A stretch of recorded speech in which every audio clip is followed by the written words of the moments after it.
Hello, Iowa City. You're listening to KRUI, 89.7 FM on your radio, KRUI.FM, streaming online. My name is Justin. I'm the host of this show. It's called iHearIC Radio. It's about local music and local artists and all that kind of stuff. Happy Easter to everybody who is celebrating today. I am joined by two special guests. First up is Clinton Garlock. Would you say hello to the people, please? Hello, people. Yes, hello, Clinton.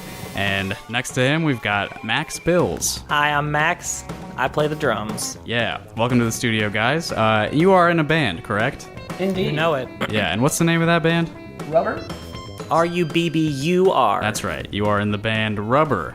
Clinton plays guitar and is the vocalist, and Max is the drummer. You know it. Today they're stripped down. They got some acoustic instruments for us, but in the album that I listened to, it was very electric and very heavy. I'm glad. So we're going to hear a little bit more of a, what's the word? Unplugged, right? Yeah. Unplugged version of some of their music. So to get things started, I want to get a conversation going before we play some music. How long have you two been playing together? 2 years, Yeah, like 2 2 and a half years. almost now. Yeah. Okay. A while. Yeah. We released our first album last summer, and so that's when we started playing shows. And then we were like jamming and working on music for a year about before that. Great. And that album is called the Rubbur album. Indeed. And I have listened to that. But before you guys were playing together, I assume you were already playing music in some fashion, right? Yeah. So where'd you get started? Well, I played in a band here in Iowa City through all of high school called Other Band. It was me and one other guy, a couple other guys sometimes. Mostly me and one other guy, and then a strange array of bass players. Oh, I see. But it was like punk rock, very different from what we're doing now. Yeah. Most of the bands that I've been in, it was the drummer that was the rotating position. It was hard to hold on to drummers. Yeah, that's what I've been told from other people too. Yeah. And Clinton, when did you get started? Well, I've been playing guitar since 14 and singing since even before that. I had a cover band with some friends in high school back in West Des Moines. And then when I came to school here in Iowa City, I was just looking for musicians to play with for a few years, and I finally found Max, and we, got something together that like has stuck, and so that's what we've been doing. Great. And you came here to go to college, I assume? And Max, you grew up here. I grew up We were here. talking Yep. before we were on mic. Okay. And what else was I going to ask you? I just lost my train of thought. You're from West Des Moines? Oh, yeah. You said you've been playing guitar since you were 14. Yeah. I don't mean to put you on the spot, but how old are you now? I am 23. Okay, so you've been playing guitar for about Yeah, 9 almost years. 10 years, which is Yeah. kind of a crazy thing to think about. Yeah.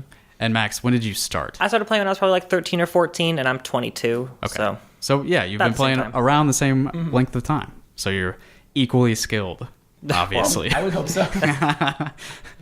And I know that you're working on something right now. Oh, Would yeah. you like to give us some information about that? Yeah, so since about the winter, we've been working on an album, or I guess more An of an EP, called Capitalist Bastard. It is kind of a critique about capitalism in America, the political environment in America right now, even everything up to like toxic masculinity, everything like that. Because our first album was really just kind of a bunch of like lovey-dovey pop songs, and so we really wanted to like have a different message with our second release. You want something a little more substantial Exactly, for your yeah. sophomore effort. So what's your beef with capitalism? I mean, capitalism in like theory isn't entirely bad. It's just Well, don't take that as like an antagonistic question. I am pretty anti-capitalist myself, so feel free to let loose. it's just like there's like 10 people hoarding all of the wealth, and there's no rules in place to keep them from doing that. So we need And I don't know you guys personally, but I assume you are not part of the ruling class, right? no. I mean, we're white dudes. I mean, we are. So Yeah, there's sure, that. Sure, we're sure, white. we- We've got a lot of privilege. We in have that place. advantages, but we're not the people you're Yeah, talking I'm not about here. God, no. Max is the 1%. I'm the 1%. A millionaire max. That's still not enough money. Max Bills. Maximum Bills. Yeah, exactly. That's a money name, right? It really is. Is that for your me, real name? It's my real name. Okay.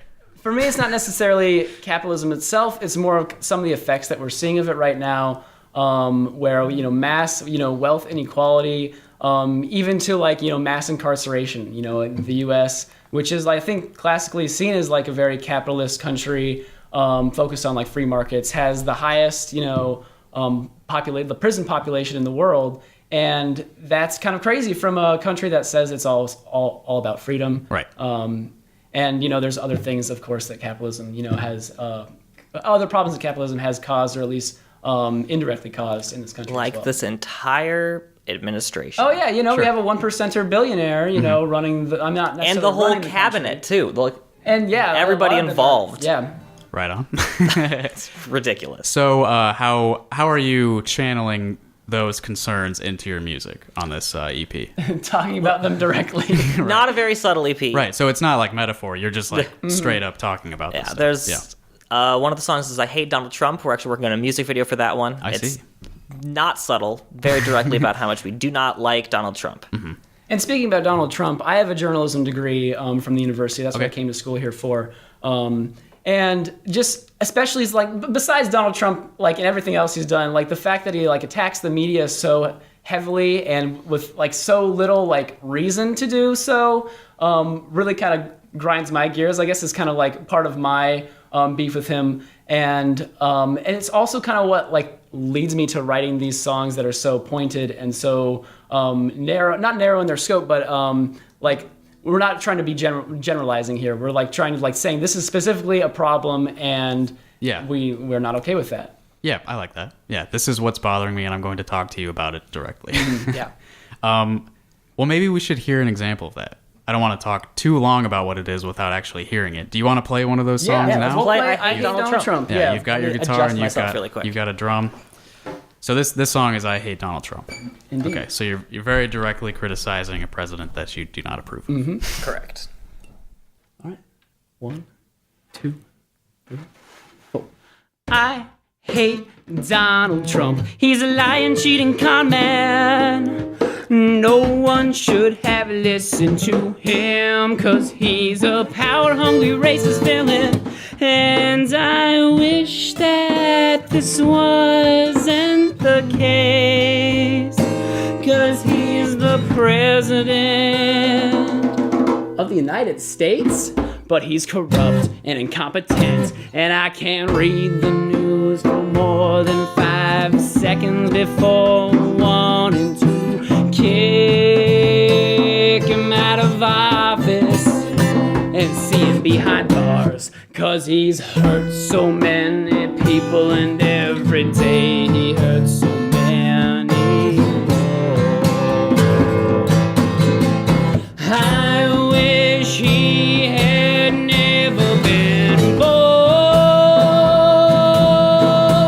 That would make life so much better for everyone. But now he'll be remembered forever. We'll curse his name all through history. I hope he goes to jail for the rest of his life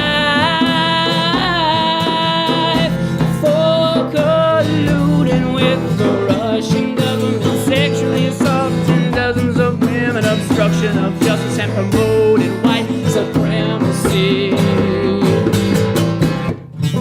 We all really hate you, Donald Trump.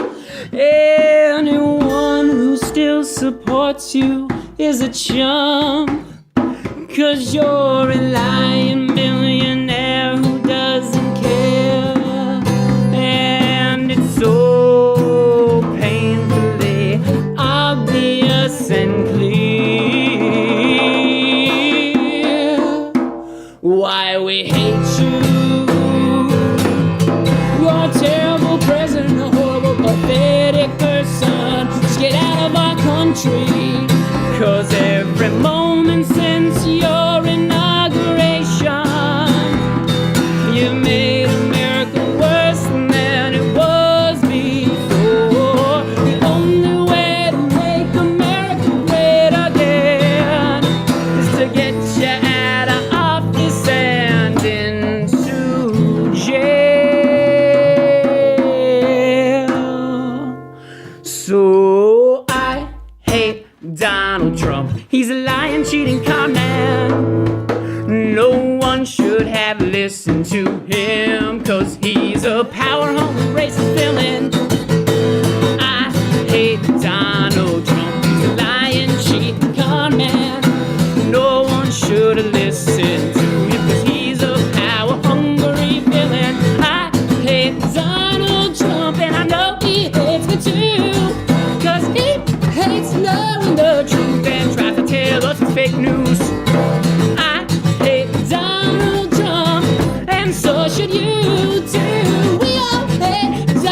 Trump, and Donald Trump hates us too.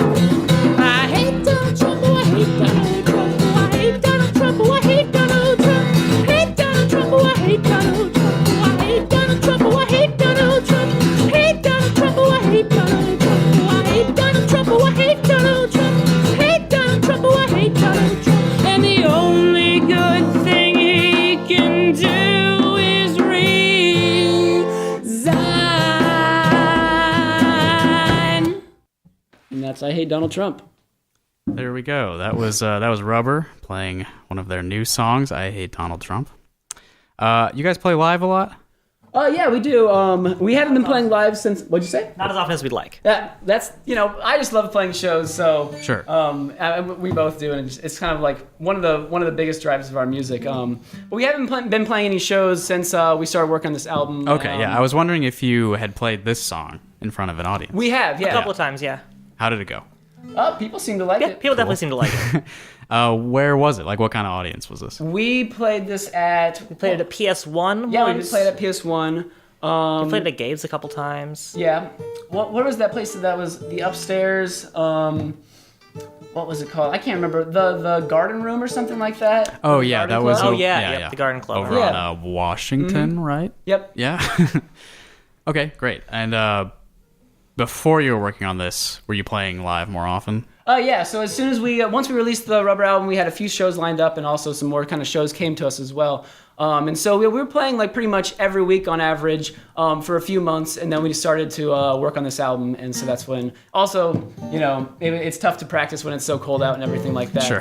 Garage band life. Yeah. Oh, yeah. So it was kind of a welcome break from shows and a good time to just like really focusing on the music. We wrote a lot of lyrics in that time. We had most of the songs kind of fleshed out, but it was really just kind of polishing them. We were able to put all of our energy into that. Yeah, since you brought it up, let's talk a little bit about your songwriting process. So do you write the lyrics together? That's what it sounded like you were alluding to. For the most part, although it's mostly Clinton. Well, I He's the one give that's him singing it. encouraging words and help him think of rhymes. But I always ask Max. I always show him all the lyrics, and like we always definitely It's workshop definitely a how to team make them the effort. best. Yeah. But he's definitely more the lyricist than I am. This song specifically, I kind of came up with all the lyrics kind of at once. Especially for this song, like every song I feel like is written differently. There's a different way to write, every single song. And so this one kind of just really came to me just kind of pretty spontaneously because it's a simple message. I hate Donald Trump, and so it's like, and that's kind of how that first riff is. So it's just I hate Donald Trump, and so that's just like 5 notes. And it just like gets the message across, and so it kind of just developed from that. Where there are other songs where you have like a riff, or you like a lyric that you want to work with, and you kind of have to build the song around that, as opposed to just kind of coming naturally. Yeah, that's what I was wondering if you had like a lyrical idea before you had a guitar idea, or like is that typically how it goes for you? Definitely varies from song to song. It definitely varies. This song we had the guitar idea first, didn't we? Oh, really? It was the lyrics for me, because. It was really just like the word just kind of flows. Like, I hate Donald Trump. What's the next question? Why? Because he's a lying, cheating con man. So that's Sure. So you're telling a story with the guitar riff. Yeah, and the kind of and the guitar, it's all in C major. And it's so like the chords really aren't that complex, but it was just like the storytelling aspect of the lyrics itself really helped kind of develop the song. So I guess to answer your question, it was like most of the lyrics for this one. Although generally, in my opinion, it's usually the music that comes first, and then I kind of think like, what does this sound like? What lyrics would go over this? Yeah. So in that case, if the music comes to you first, do you work on things separately, or is it usually like you're together kind of jamming? Together we'll be jamming. We try to record all of our jams when we can. Oh, great. So then we can go back and listen to the old riffs and see if there's anything that was worth writing a song over, and then we'll try to write songs together, like lyrics. We'll sit in a room together and try to write them over the song and think about what the song might be about, or themes or anything. I think I had written the Much Obliged Blues, which is another song we had prepared. Yeah, you wrote that before you met me. But then the other 3 songs on the Capitalist Bastard EP. There's 5 total. Yeah, well, I was talking. I hate Donald Trump as well. Oh, okay. Yep, gotcha. So yeah, I hate Donald Trump. We'll be on the Capitalist Bastard EP if anyone wanted to hear the. Is he fully studio version. Is he the title? Is that a reference to the man himself? It can be. I think it's a bit more general than that. For the album art, we're gonna have a picture of Donald Trump.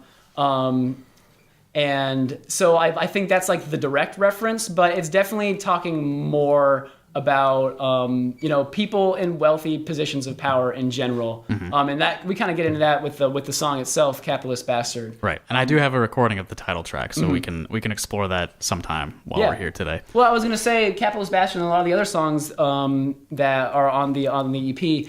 They kind of came back from our recordings of our jams, and we listened back to them. We were like, okay, so what lyrics would work over here? And so it was definitely like more of a music first kind of approach. Yeah, to the song. so it sounds like you were kind of working on the ideas separately. Like you're playing music together, sort of improvising, and you have like lyrical ideas separately from that, and then mashing them up. Yeah, kind of. Is that okay? Okay. Because I had like the title for the "Capitalist Bastard," just like that was all I had, and so then we had this song. We're like, what if we call it this? Yeah, we had a song that was, this song went through like 3 different iterations before it was that. It was about a train at first. It was about a train at first. And then that's when we started like fleshing out the rest of the lyrics to that song, and a lot of the other songs on this album as well. Yeah. Maybe we should listen to it? Yeah, let's take Does that make let's take sense? a listen, Okay. yeah. I got to play a Grant spot real quick, Okay. and then we'll go right into your song, Capitalist Bastard. Great. All right? Cool. Support for KRUI is provided by Little Village. Little Village is Iowa City's independent, community-supported news and culture publication. Little Village's event calendar connects readers with critical cultural opportunities. Through journalism, essays, and events, Little Village works to improve our community according to core values: affordability and access, economic and labor justice, environmental sustainability, racial justice, gender equity, quality healthcare, quality education, and critical culture. Little Village can be found in print editions at local businesses in Iowa City, as well as online at littlevillagemag.com.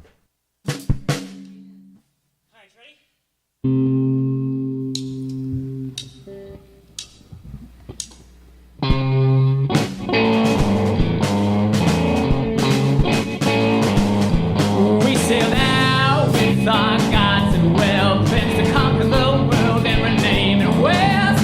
Slaving, raping, appropriating, and everywhere we went, we left a trail of death. When we come to your town, you better show us around, or we won't even fall in a barrier under the ground. After we leave, your family's still gonna bleed. No, life ain't fair, but it's free. And they call me the capitalist bastard, 'cause I come from money. And we keep it all in the family. Yeah, they call me the capitalist bastard, 'cause I come from money. And we keep it all in the family. Support yourself up by your bootstraps. Just work hard and you'll get ahead. Never had to learn to run too fast when everybody's boots were made of them. And I never had to worry about boys in the well, 'cause I don't have to drink from this water. And I always got another solution to sell as long as they keep on plastic bottles. And they call me the capitalist bastard, 'cause I come from money.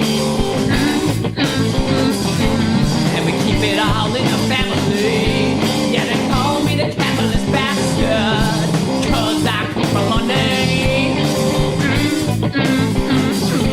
And we keep it all in the family.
Oh, that last ending was awesome, dude. That was sick. I definitely think we got enough there. Yeah, you do whatever. Hey, that was Capitalist Bastard from Rubbur off of their upcoming EP of the same title. Clinton, can you tell me the lyrics to the chorus? It's they call me the capitalist bastard because I come from money. and we keep it all in the family. Okay, yeah, I couldn't quite catch that second line because I come from money. Okay, makes sense. Yeah, I like that as a contrast with what you played earlier. I mean, we're hearing you like plugged in and stuff, Right. And it's also kind of like a bigger subject. Exactly. It's not just about the one guy. So I'm kind of interested in how. I mean, maybe I won't know until I hear the full EP, but I'm interested in kind of how you draw the lines between like these big systemic like historical trends and like how it leads to what we have now. Specifically, like who's the president, like how we got to that. Well, I think obviously you look at Donald Trump, he's like a multi-billionaire, which means, and he got his money from his family. And, you know, you can say what you will about, you know, what he ended up doing with that money in the future, like after he got it. But it enabled him, like we wouldn't be hearing about Donald Trump, the person, if he didn't have that money. Like it would have been a different, you know, super billionaire, or we wouldn't have a super billionaire as, you know, the president of the United States. So it's not necessarily that it was Donald Trump himself and the way, you know, a lot of, I think his supporters say that the way he speaks about how he's down to earth, I guess. And that's what we hear, at least, and that he tells the truth, or that he speaks in a way that people can understand him.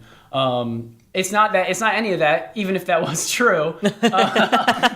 It's the fact that he had all this money to wage this kind of campaign. That's literally what it is, a campaign to win over people's, you know, minds. And now he's here, and he's having some, you know, disastrous effects on, you know, those same people, which is, I think, is kind of the irony. It's a bitter irony for sure. It's something. Yeah, so you're saying people voted against their own interests?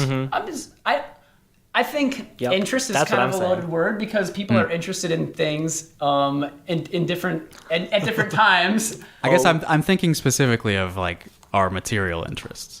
Like if I'm a working class person, I should probably vote for a person that is pro union, pro, you know, wealth redistribution, stuff like that. If that's your interest. And what I'm saying is, I think kind of the people who voted for Donald Trump necessarily, it would have maybe been helpful for them to have voted for someone who was pro-union and stuff like that. But their interests were in voting for someone who wasn't that, whether it would have actually advantaged them or not. And I guess the best example I can think of that right now is like we look at this farming subsidy that Donald Trump has given all these people. And first of all, or at least farmers in general, and you look at the people who voted for Donald Trump, and they were interested in no government handouts. They're interested in making America a producer of its own goods. And what Donald Trump has done is given a large demographic of people, or at least an important demographic of people, you know, farmers, this government handout. And some of those same farmers who were against government handouts may still have voted him into office.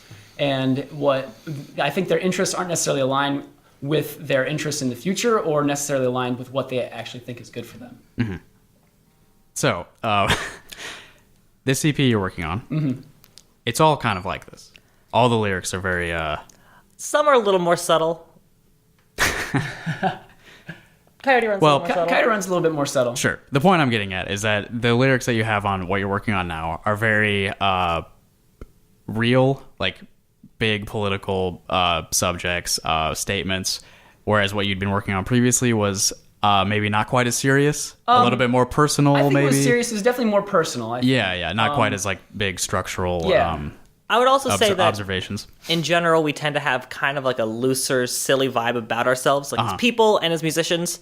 So even though we're attacking like a serious subject, I think we retain our sense of humor throughout the album. It's clear that when you guys were playing in front of me, like you're having fun playing it. It's not like a deadly serious like doom and gloom thing for you. Yeah. The subject matter is something that you're serious about and like makes you angry, but what you're playing is fun. Like you're having fun in front of me. Definitely. So do you think is that like how you want to deliver the message to people? Like maybe if they're having fun, it'll be easier to absorb the kind of subject matter you're presenting to them. Is that on your mind at all? Like how you're It wasn't. bringing these ideas to people? It wasn't on my mind when we were writing these songs, but I hope people are having fun. Obviously, we're Definitely, having fun. my biggest priority in music is to have fun or have other people have fun. That's Okay, yeah. You're making an enjoyable situation Yeah. for other people.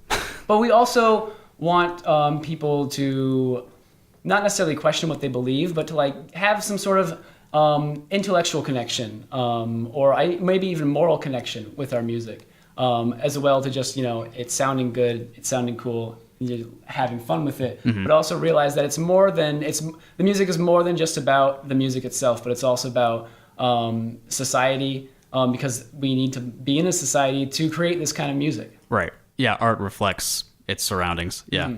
So I'm wondering, like, have you always been comfortable talking about stuff like this, or is there something that sort of brought this out of you? I have been. Okay. I'm very open. I don't know. I'm very loud and abrasive at times. Okay. But yeah, you should bring more of that out while we're here. well spoken, or not well Just spoken. yell at me. Yeah. Or I can't even think of the words I'm thinking of. Just outspoken. Yeah. Is what I'm trying to say. You've always felt strongly and been Yeah. comfortable sharing But those Clinton's opinions. better spoken than me, so I I let him see. do a lot of the I see. talking. I'm just better spoken because I sing. Because I say, oh yeah.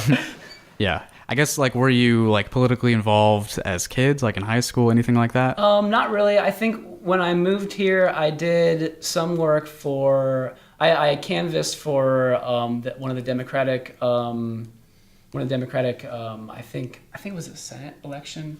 But they're having one. I didn't know too much about the candidate. You know, I was a Democrat, but I hadn't really like investigated my views of being a Democrat that heavily. I knew I definitely wasn't a Republican, so Sure. it's like there's that. But I think that's another problem. Like, Do you feel like you've gone further left since then, maybe? probably, yeah. Definitely being in a college town where like a lot of those views are prevalent, and also, I mean, a lot of my professors like share, I believe, these views as well, like more left leaning views. And Sure. I don't think that's a bad thing. And especially like in the journalism school, they teach you how to think for yourself. And even in, I don't know if I had any professors who maybe weren't left leaning, but I never got the feeling from even my journalism professors that they were trying to push on me a left bias or a right bias. Okay. Sounds good. Max, did you go to college? I did. I kind of went to college. I Okay. failed out of Kirkwood a few times. Okay, yeah. Sounds like a good story. Oh yeah, that's the whole story. I went to Kirkwood, didn't do any homework, and now I'm not in Kirkwood anymore. Gotcha. Yeah, yeah. So what's I guess what a good question to ask would be like, what do you guys hope for the future with like what you're doing now, like personally, anything like you're looking forward to? Well, I would like for more people to be able to hear our music. Obviously, I would like to be in a situation where I could work on music without having to worry about also working in full-time job, so I can focus on my music much more. That's kind of a common thread on this show. So you're working full time. Oh yeah. Are you, Clinton? I am in pharmacy school, so I'm currently So living you- off of loans. You went from journalism to pharmacy. Yeah, and while I was taking journalism classes, I was also taking some pre-pharm courses as well. Okay, cool. So that was always kind of a a plan for you. So you're busy with stuff that you probably don't want to do. Yep. Is that right? I want to do it. I do enjoy not. it. Well, I mean, Max specifically, I assume that the full-time job is probably not that appealing. Yeah, I mean, it's a retail job. It's a job, but it's not very exciting. That's kind of what you're talking about here with capitalism. True. Right? Do you feel like the job serves a greater purpose? No. That's kind of a loaded question. So you hope that at some point you will be able to maybe push that to the side a bit more Definitely. and focus a little bit more on creative If I could have my music be able to... I feel like my music, and if I was able to have a wider audience, it would be very meaningful. I think music is one of the most meaningful things out there, and being able to share that with people is a huge purpose, and selling clothes, not as much. Right. Yeah, I do think we'd be better off if all of us were able to just like make art and not have to sell things that people don't necessarily need. I'm not a big productivity guy. I don't know about you guys. I mean, Well, I like to what be do you mean, productive, the concept just of towards something that productivity? In terms of productive economy, I don't feel like it's really that important to me. I'd rather people just sort of be able to live. Yeah. Yeah, I mean, Someone's got to grow the food, though. yeah, things need to be made. Absolutely, yeah. But, let's talk a little bit more about capitalism. I feel that the structures we have in place now are not necessarily geared towards the production of the necessities, the food, like you mentioned. I definitely agree. Yeah, the motivation or the driving forces are not to provide these necessities for the population. The driving forces, the motivation is more constant growth. Mm-hmm. Most of the growth is occurring up here. The money is going upwards. Yeah, the hoarding of wealth and the obsession over profits doesn't make any sense. There's no reason in making a ton of money if you're just to keep it from the economy, just to hoard it all to yourself. You're not creating anything that way. You're not helping anybody. You're just making a good that is meaningless to sell it. I don't know. Yeah. It's sort of just constantly churning out product and acquiring more capital for yourself. Mm-hmm. Hey, it's 4 o'clock. I want to remind the listeners out there, you're listening to KRUI in Iowa City. My name's Justin Comer. The show is iHearIC Radio. It's about local music. Today we're talking with Clinton and Max of the band Rubbur.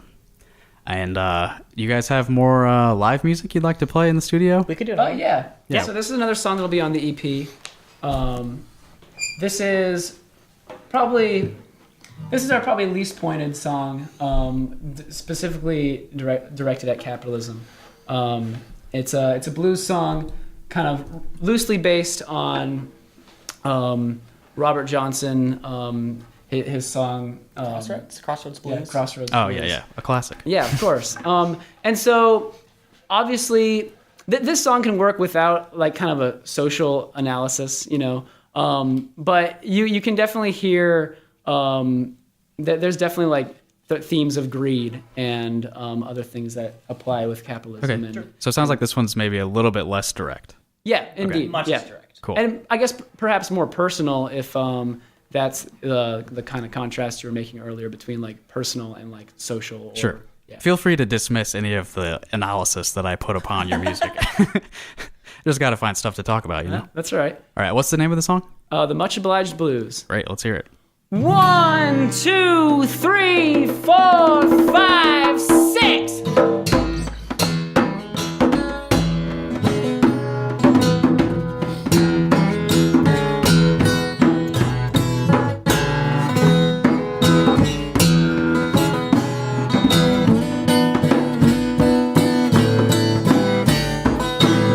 Went down to the west side, looking for a good old friend of mine. Mom said I don't belong here. I just told her I know. The sun beat down, burning my skin. Then from the alley he appeared. Said, hey boy, how'd you like to make a deal? I told him I'd be much obliged. He said, just give me your soul forever. I'll give you mine, you've got to your body ties.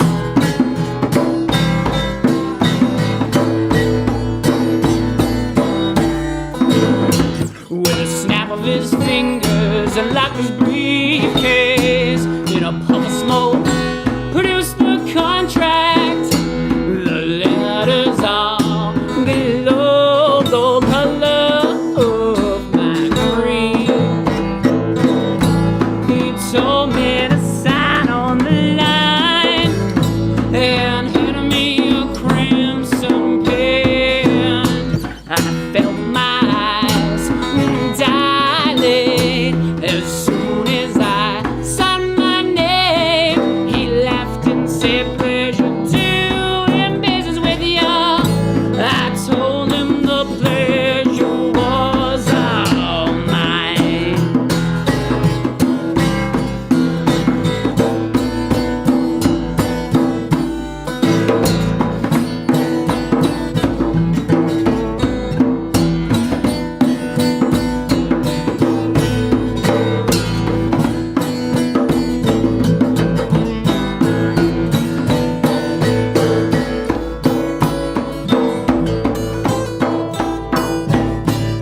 Satan laughing back at me.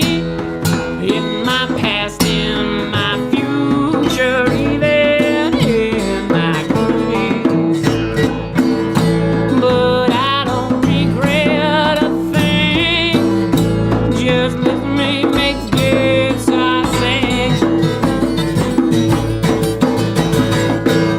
And I can see the good and the evil inside of everyone's eyes. And now I know why I can't see anything in my.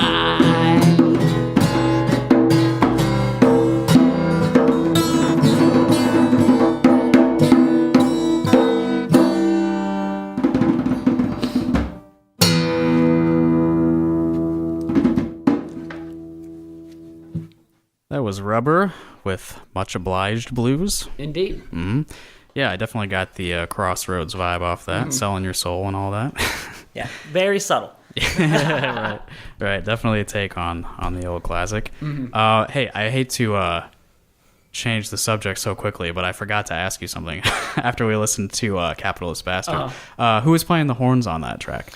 So my older brother, who has a music ed degree from UNI, is playing saxophone. Nice. And then our friend Oliver is doing trumpet at the end. Great. Yeah. I really like when the trumpet joins in. Like that last little bit of the song is like really nice. I think it sounds really good too. Yeah, you've got them both kind of playing at each other, and then you guys are underneath it. Yeah, it works really well. I'm glad you like Thank it. you. The funny thing is we didn't even record them at the same time. We had Oliver come in, and he started playing during the bridge and throughout the whole rest of it. And then we had your brother come in, and he just laid out a sax solo, and luckily they happened to like sound good together. So. Okay, so you recorded the trumpet first. Yeah. Yeah. Yeah, it sounds like they're in there together because they're sort of like trading spots, but yeah. They weren't even, I don't think Sam was even listening to No, he Oliver. wasn't even It was just luck. Yeah. Nice. Yeah, that sounds great. Okay, so back to the blues that you just played. I want to know what kind of music you guys listened to when you were kids. Like, what sort of informs what you play now?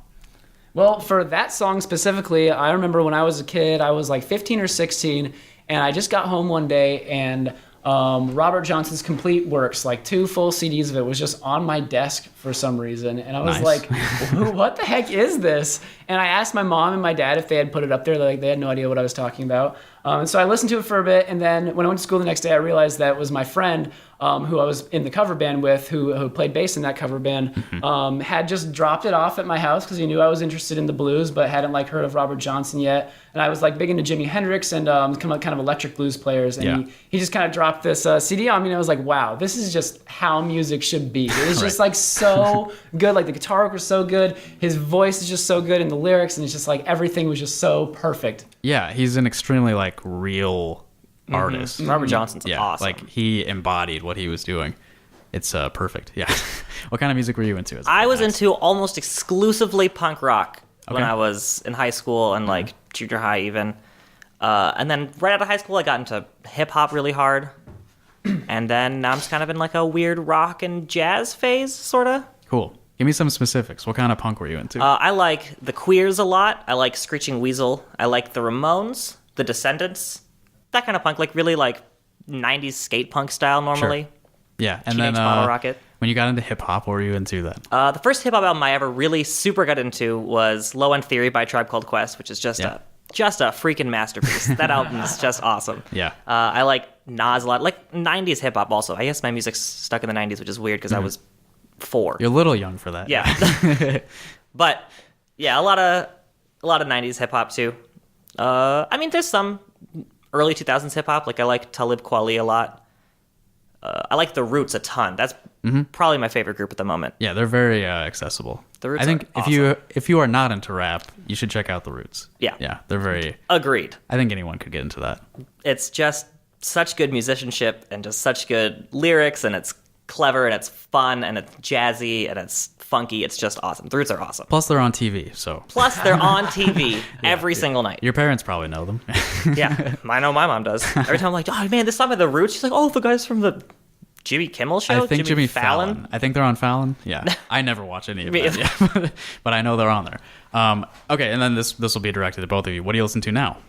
Actually, I was just gonna say the Roots. Like, Yeah, I got Clinton into the Roots. Max has been trying to get me into good. hip hop, and just like I've tried to listen to hip hop before, and it just never stuck. And then I think a few weeks ago, you were just listening to that Roots album outside. Do you want more? Yep. And I was like, I'd heard it before. I'd heard him play it before, and I knew there were a few songs that I really liked, and I just got one of their songs stuck in my head.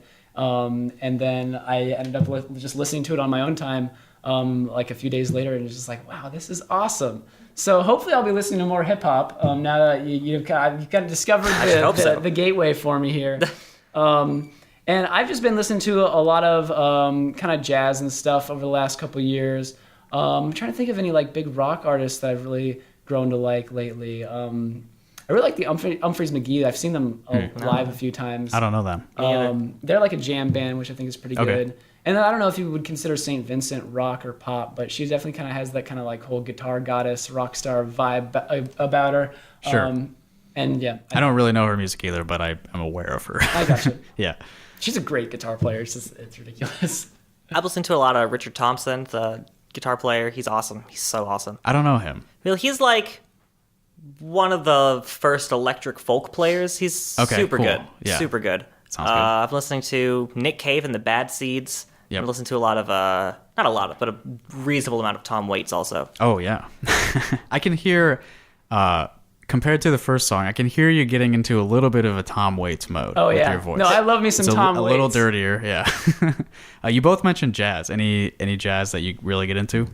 I mean, my favorite jazz artist has probably got to be Charles Mingus. Sure. But I'm also a huge Art Blakey fan. Oh, As yeah. a drummer, I'm sure you I do. gotta Yeah. love Art Blakey. Yeah, Art Blakey's awesome. Art Blakey's Messengers, incredible. yeah. Oh, yeah. Yeah. Oh, man. I'm also a Mingus fan. I think my favorite album of all time is probably I'm drawing a blank right now. Black Saint and the Sinner Lady. Yeah, Black Saint and the Sinner It's Lady just- is an awesome album. it's just so sublime. I just I gotta confess, I haven't heard that one. Oh, man. so good. Yeah. It's so good. Yeah, I'm not here to pretend that I know everything. Well, I would suggest it. Okay, yeah, I'll check it out sometime soon.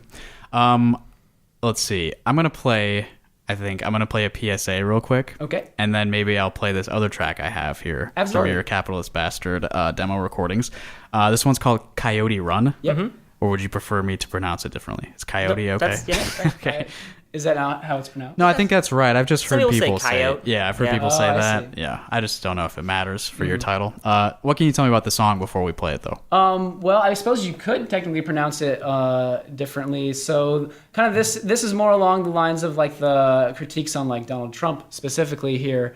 So this song, I had the like main riff to it kind of in my mind. It was just kind of this ooh ooh ooh kind of type thing. And that's exactly Max is how it rolling his sounds. eyes. Well, it's important to the story. And so we were trying to come up with this more political album, and Max is like, I want a song about immigration. And Sure. he's like, okay, well, we have this song that kind of has these oohs in it, and that kind of reminds me of like a coyote howling. And Oh, okay, the sure. term for the people who like smuggle illegal immigrants across the border is coyote, or I guess it would be pronounced in Spanish as coyote, I think is how. I don't speak I asked Spanish. one of my friends who speaks Spanish how to pronounce it. I'm pretty sure he said coyote. Sure.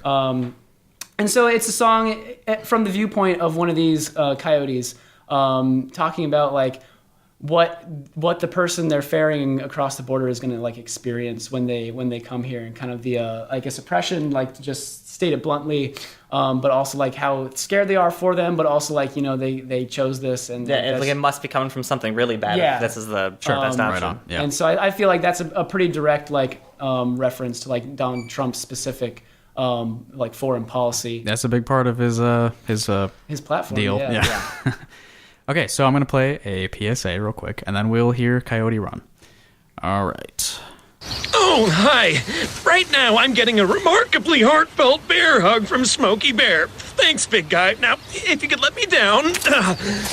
See, I made sure there were no low-hanging branches when I set up my campfire. And before we left, I drowned out my campfire, stirred it, drowned it out again, then made sure it was cold. Visit SmokeyBear.com to learn tips to prevent wildfires. Brought to you by the U.S. Forest Service, your state forester, and the Ad Council. Only you can prevent wildfires.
That was Rubber with Coyote Run off their upcoming Capitalist Bastard EP.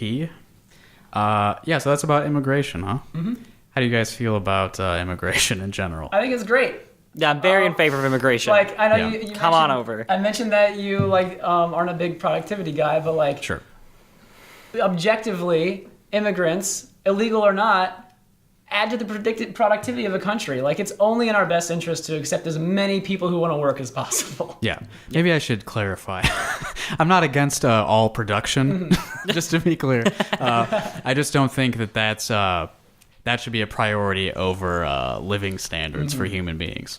Or like a prerequisite to being able to remain alive, like healthcare, food, housing, all that stuff. That should be like priority number one, and then like what a person can contribute to society or whatever should be maybe number two, or lower. I don't know. Maybe there's more things that are more important. I don't know. Yeah, so you're not a big fan of keeping people out of the country? No, absolutely not. I think the more the merrier, honestly. I think diversity is a beautiful thing, and I just think it's stupid how stubborn people are about it. It just doesn't make any sense. Yeah. Well, I mean, to be blunt about it, it's primarily motivated by racism. It's xenophobia. Not even subtly racism. Yeah. It's just terrible. Yeah. Not good. Yeah, it makes me mad. Yeah. All right, so we're getting to the probably the end of the show today. So let's talk about what you guys have coming up. You got any plugs you want to get out there on the airwaves? Well, we've got a show at Gabe's on May 17th. May 17th, yep. We're playing with Body Shot, and we might be looking for a third band. The third band, Midwest Waves, had to drop out. But, you know, we've kind of been trying to do this thing where we just have two bands on a set. I think that's nice. Everyone gets like the most amount of exposure. That's not bad. Yeah, so just that's kind of split a what bill we're halfway. Yeah, so that's what we're kind of going to try going forward. Yeah. But yeah, then we have another band. We have another show on June 21st, which is also my birthday, where I'll be 24. Very fun. And that's with two other bands, the Twisted Roots, which is like a folk band, They're have you close heard- friends of the show. Oh yeah, I think I nice. actually saw Yeah. how we heard about them was my girlfriend has a friend I think who was in that band either from high school or from college, and then we saw their iHearIC or iHearIC. Right. Yeah, iHearIC. I do heart IC as well, but the iHearIC show, which I believe is at the Mill. They played, in January at the Mill. Yeah. And then our friends are also in another band called Y Kid Y, and so they'll be playing as well. And they're kind of like because we have some folk elements. I feel like the Y Kid Y is a bit more kind of like 90s, not 90s rock, but like They're punkier for sure. Yeah, like alternative almost. And so I think that's a good like foray into us after having some folk. Yeah, sounds good. And also, I'm planning on having the Twisted Roots here in the studio sometime next month. Oh wow, that'd Nice. be great. Probably Mother's Day, so listen for Cool. that. Anything else you want to get out there? Well, we've got this EP, The Capitalist Yeah, Bastard, coming out next month. Just follow us on, Facebook, Twitter, Instagram, and you'll find out when it comes out for real. And it'll be on Spotify, SoundCloud, Bandcamp, Apple Music. yeah, Tidal, I think. Yeah, Tidal, we get on YouTube, Tidal. Facebook Yeah. video. Yeah. That's kind of our whole thing is just getting our music out to as many people as possible. Yeah. Yep. Many platforms as Make you it can. as easily Yeah. accessible. Shove it down your throats. Maybe not go that far. But That's what I Make do. it, put it in front of your throats at the very least. Yes. Here it is. Yeah. And I can say for sure that these guys have their own website. They're on Facebook, Twitter, YouTube, Bandcamp, SoundCloud, Instagram. RUBBUR. It's a nice palindrome. You can remember Yep. it that way. That's why we spell it that Yep. way. You can find them pretty much anywhere. So check them out if you like what you heard today. And I'll put links to everything in the description if you are listening online to the podcast. Okay, I'm going to plug a bunch of events now. You guys ready Yeah, for my definitely. marathon of events? Sure. I'm All excited. right, if you're listening live on the radio right now, there's a free generative writing workshop hosted by Elizabeth Weiss at Public Space 1 today at 5:30. Tomorrow night, April 22nd, 7:30, at the Voxman Stark Opera Studio on campus, a recital which is being called The Space Between features Annika Kildegard as a soprano vocalist, Alyssa Gersony, dancer, and Gabby Vanek on the lights. On the 23rd, this Tuesday, Carlos Catayo Solaris' PhD recital. Carlos is the other guy that does iHearIC with me, so if you're listening, you probably know who he is. And this will feature a lot of performance from Wombat, our improvisation trio. Again, that's this Tuesday, 7:30, also at the Stark Opera Studio in Voxman Music Hall. On the 25th, this week, at Gabe's at 8 p.m., a show featuring Anthony Warden, Far Out Arrows, and Hex Girls. You guys know Anthony? Mm-hmm. Yeah, he's a good guy. And then the same night, same time, so the 25th at 8 p.m. at the Mill, Bad Bad Hats with Ellie H. Same night, 25th, 26th, and the 27th, all at 8 p.m. at Space Place Theater, the University of Iowa Dance BFA concert, which they're calling Rooting Upwards. I don't know what that means, but I know a lot of the people involved. 26th at 8 p.m. at Sanctuary Pub, the Jazz Trio 3-0. Blake Shaw, Nolan Schrader. Sorry, I forgot the drummer's name, but you know. That's how it goes with the drummer. If you know 3-0, you know those guys. The 27th, 8 p.m. at the Mill, Brad and the Big Wave are having their album release show. The album's called This Crazy World. On the 27th at 9 p.m. at Yacht Club, Feed Me Weird Things, show number 19. The headliner is Moody Black, and he's supported by local hero Mall of America. He's a local hero because he was on the radio show last week. After that, on the 30th at 7 p.m. at the Mill, the Poetry and Motion Jazz and Spoken Word Showcase. I know the jazz performers that on that show are the Ross Klauser Quartet. I'm not sure how many guys he has with him for that show, but he's the lead, Ross Klauser. And then on May 4th, we're having the last iHearIC concert of the spring 2019 season. It's going to be starting at 7 p.m. at Uptown Bill's. There's an event on Facebook if you'd like to RSVP. This will feature performances by Sivan Cohen-Elias, Jean-Francois Charles, Emily Wheeler, Will Yeager, and maybe one more secret performance that I have to confirm tonight. Same night, if you want to go to two shows in one night, at 9 p.m. on the 4th at Trumpet Blossom, another Feed Me Weird Things show. The headliner is Louise Bach, and she is supported by our good friend Ramin Rochandel. Okay, that's all the events. Did I do okay? Yeah. Are you guys great. still following me? All right. Thank you so much. Thank you. And if you want to tune into the radio show next week, I will be featuring recordings of the performers that'll be on the last iHearIC concert. So that'll get you ready for that. If you like what you heard today, we have a website, iHearIC.com. That's IHEARIC.com. On that website, you'll find links to our Facebook, Twitter, YouTube, Patreon, iTunes, Google Play, Mixcloud, SoundCloud, and Stitcher pages. Every episode of this radio show is recorded and uploaded online. You can listen to it as a podcast on whichever platform you prefer. And I encourage you to check the episode descriptions. You can find links to all of the artists that you hear in the show, and you can find more of their stuff. Okay, this concludes the plug section. How do you guys want to close out this show? I guess saying thanks to Iowa City for listening, whoever's out there listening. And you'll be seeing us around. We got shows in the next couple months. We're releasing albums. Some of these shows that you mentioned sounded really interesting. I agree. Anthony Warden, 3-0's great. There's a lot of great stuff going on in Iowa City, and so we'll be there, and we hope you guys will be there too. Yeah, sounds good. You still have a guitar in your hand. Did you want to play again, or do you? He just does that. Okay. Let's play a song from your first album then. Okay. Do you have a preference for which one I use as the closing music? Goodbye is a killer closer. It is called Goodbye, so it's a good one to close on. Here is Goodbye by Rubbur. It's from the Rubbur album, and after that, we will not be on the mics anymore. So thanks for listening. Goodbye, IC. Thank you. Have a good week, everybody. Goodbye. I don't want me no more. Good girls don't love me no more. Gotta